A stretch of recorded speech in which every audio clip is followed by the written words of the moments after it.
Tagal naman itong sagutin, excited na ako eh. Hello, ano yun? Be, buti naman sumagot ka na. Ayun, so, may free time ka ba ngayon? Gala naman tayo, labas tayo, libre kita. Game, tara! Sorry, may lakad na kami ni Eloise mamaya. Maybe next time. Ay, di sakto. Sama na lang ako sa inyo. Hello? Hello? Hello? Ay, be, tanda mo yung umalis tayo nung nakaraan. Tapos nakita mo din siya dun, di ba? Uy, oo, be. Tapos hindi ko talaga bet yung suot niya that time. Hoy, ano yung pinag-uusapan nyo? Yung umalis kami nung nakaraan. Anyways, nakita mo yung kasama niya that time. Si Jake yun, di ba? In fairness, nag-know up talaga siya. Pero hindi ka na-expect kasi paano nung nakaraan na. Hello, te? Uy, babe, kumusta? Napatawag ka? Papasama sana ako sa'yo today. May bibilihin lang naman ako. True ba? Aayain mo ako lumabas? Yeah. Wala kasi si Athena eh. So wala akong makakasama ngayon. Sige. Go lang. See you. Hello, Eloise? Eto na, patapos ako mag-ayos. See you. Sorry, wag na pala. Free na kasi si Athena ngayon eh. So masasamahan niya na ako. So hindi na tayo tuloy ngayon. Maybe next time na lang.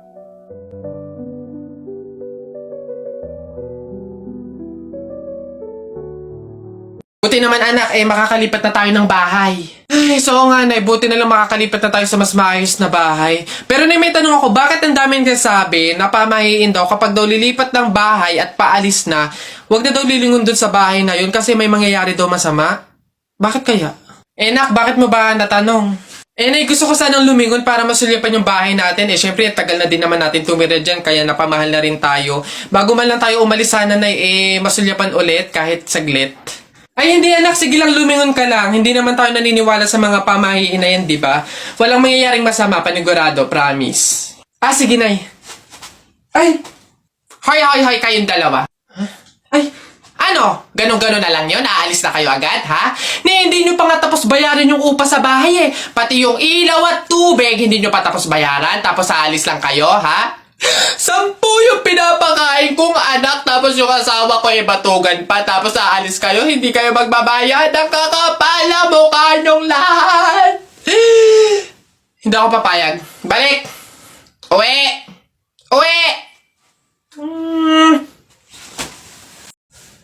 Hey, pre. Oh, bakit? Alam mo ba na pamahiin ng mga matatanda na pag daw may burol, bumulong ka dun sa patay ng kahit anong hiling mo, matutupad daw lahat yun. Ay, we? Oh, sige nga, try nga. Ako muna. Wish ko sana magka-Ferrari ako, tapos 1 milyon, tapos mansion. Nice! Oh, ako naman. Wish ko sana mabuhay ka. Sira ka, gagi, ba't yun yung winish mo? Hindi naman kasi totoo yan. Nagpauto ka na naman, paniwala ka na naman. Bitan mo! Hala, Nay! Kalabaw. Bakit? Nay, napunit yung damit ko, sumabit dun sa pako. Ganitong damit pa naman yung kailangan namin suotin sa party bukas. Paano na yan? Edi tahiin mo na lang. Bawal yun. Hindi pwede. Pamahiin na bawal magtahi ng gabi at malas daw yun sa pamilya. Halay, anong gagawin ko? Pamahiin pa kasi. Anak, suotin mo na. Kaysa naman sumuway tayo sa pamahiin, may mangyari pang masama. Suotin mo na, wala na tayong magagawa dyan.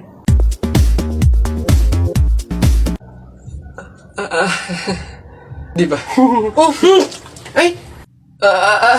Bagong style, unique, trending, fashion. Alam niyo naman ako, lagi nasa uso.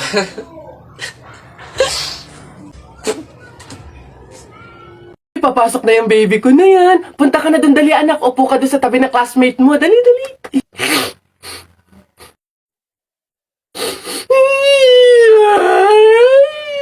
Ay, sige, magagalit si teacher, nak. Sige.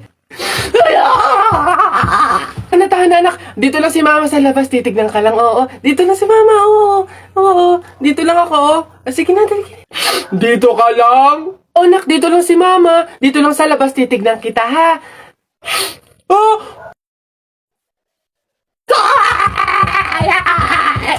Pinapahiya talaga ako. Umuwi ka nga dun!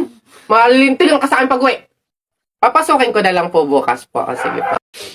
Nay, pay yung pambili. Ay naku, tumigil-tigil ka nga dyan. Magpapasko na, ang dami kong ginagawa, oh. Tignan mo yung itsura ng nanay mo, wala nang ganda. Damot, edi wag. Oh, aba, laki na ng inaanak ko, ha. O, ito pamasko ni Ninong. Ah, thank you po. Oo nga, gwapo-gwapo pa, Diyos ko. O, ito naman yung kay Ninang. Thank you din po. Anak, magkano nga pala uli yung napamaskuhan mo? Dali, akin na muna. Tatago muna ni nanay para safe, para hindi mawala, ganon. Akin na muna, dali. Sige na nga, balik mo din ha.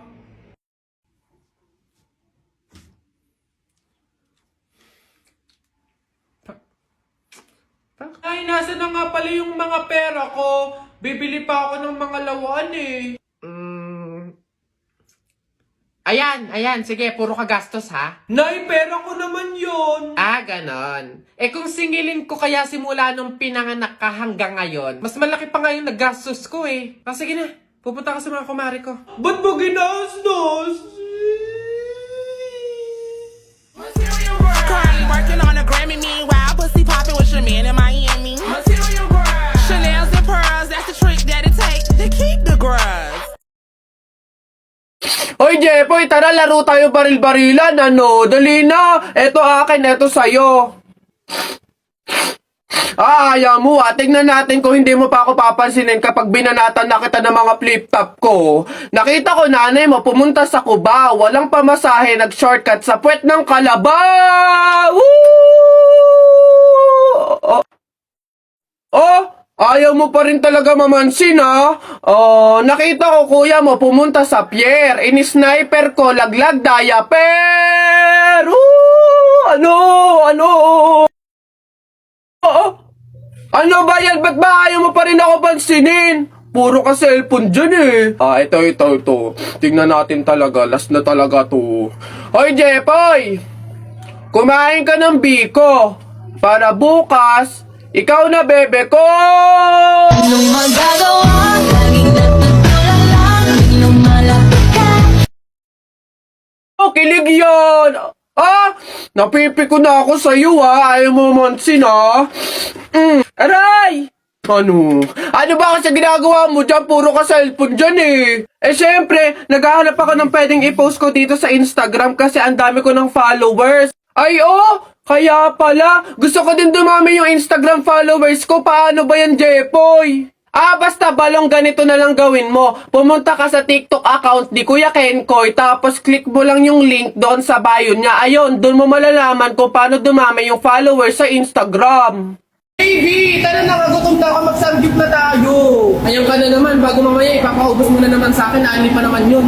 Promise mo, ubusin ko, tara na nga, may alam akong samgyupan sa Makati. La la la la la la la la la. Romantic Sunday. Afternoon, welcome to Sandy Bag. Can I take your order? Babe, gusto ko sanang itry itong tatlo na to, tapos sa nito, dalawa nito. Tsaka feel ko masarap to, tsaka to. Ito na nga ba sinasabi ko, uubusin mo yan ha. Ayan na! Ako ba'y nalulula? Hindi ko mapigilan sa... Babe, busog na kasi ako. Baka pwede, ano mo na? Babe, sorry na nga kasi next time bawi na lang ako sa'yo. Pagpunta natin dito, gamitin natin yung QR code ni Kenkoy para may 20% discount tayo. G?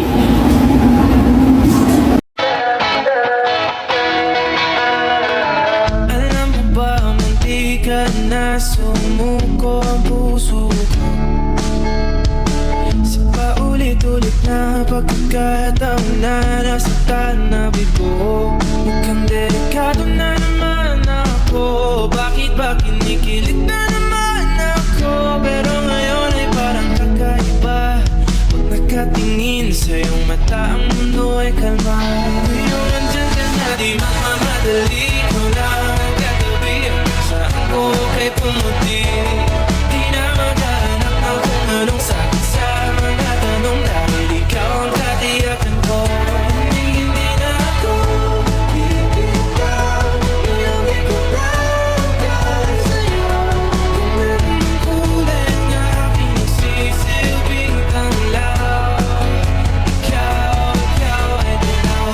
akalain mararamdaman ko muli ang yakap ng panahon habang kumakalapit ang init at sinanaraw ng kang di naman delikado kasi parang humingiti na naman ako kaya ngayon di na ako mangangamba kahit anong sabihin nila. Ngayon nandyan ka na, di ba't mamadali ko na katabihan sa buhay pumuti. Di na maghanap ng kung anong sagot sa mga tanong. Nakita ko nanay mo kumakain ng giniling. Sinapak ko gumiling-giling. Wala. For your information, pwet mong may lotion. Pag na-infection, congratulations!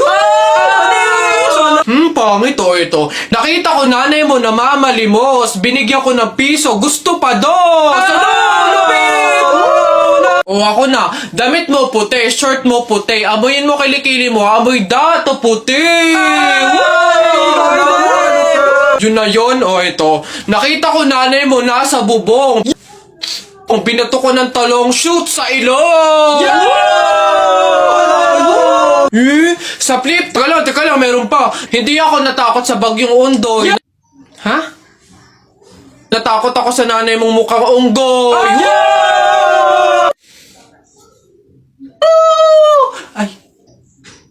Ay, Nay! Hoy, ikaw na bata ka! Ano yung pinagsasabi mo dito? Tungkol sa nanay niya, ha? Anak ko ito eh! So, ako yung sinasabihan mo, ha? Ay, Ate Flor, ano po yun? Mga flip-top lang po yun.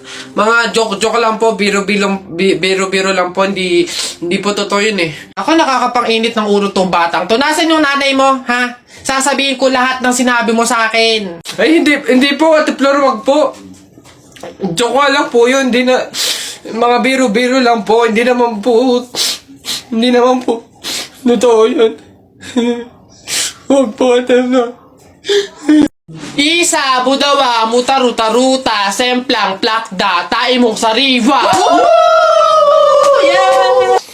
Ang baho na naman ng kilikili mo, nangangamoy, amoy chooks to go. Gusto mong dos, wag kang bastos. Bibigyan kitang dos, mamayang alas dos. B-I-N-G-O, nanay mo nagbibingo, binato ng 20 ko, kala na 5 piso. Bingo! Rap ka ng rap, kamukha mo sa erap. Beat ka ng beat, mukha kang rabbit. Alam mo ang pogi-pogi mo, alam mo kung bakit? Pwet mong may racket! Ano ka ba? Lola. Nay. Hello po. Jowa ko nga pala. Ay, yan na pala ang jowa mo. Marunong kaya yung magluto. Magligpit ng pinggan.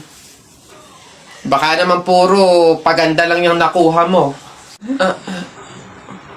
Oo nga, maglaba kaya at magkudkud ng inidoro. Kaya naman kaya. Marunong naman po ako pagdating sa mga gawaing bahay. Tanong ko lang din po, gagawin niyo po ba akong katulong dito? Talaga, kapag talaga, nagkaroon ng zombie dito sa Pilipinas, takting yan. Pupunta talaga ako sa mga 7-Eleven para hindi ako mamamatay doon. Madami akong kakainin doon, hindi ako magugutom. Ako talaga, malupit yun. Magpapanggap akong zombie. Akala nila kasama nila ako, pero totoo, buhay pa rin ako. Hindi nila ako kakagatin, mabubuhay pa rin ako, hindi ako mamamatay. Gaganto ako doon. Ayun na yun, mas astig yung sa akin. Kukuha ko ng mga baril, yung mga shotgun. Talaga, pagbabarilin ko yung mga zombie na yan. Sino ba yung mga may ingay? Hoy, mga bata kayo, magsiuwi nga kayo sa inyo. Ang babaho ninyo. Iingay.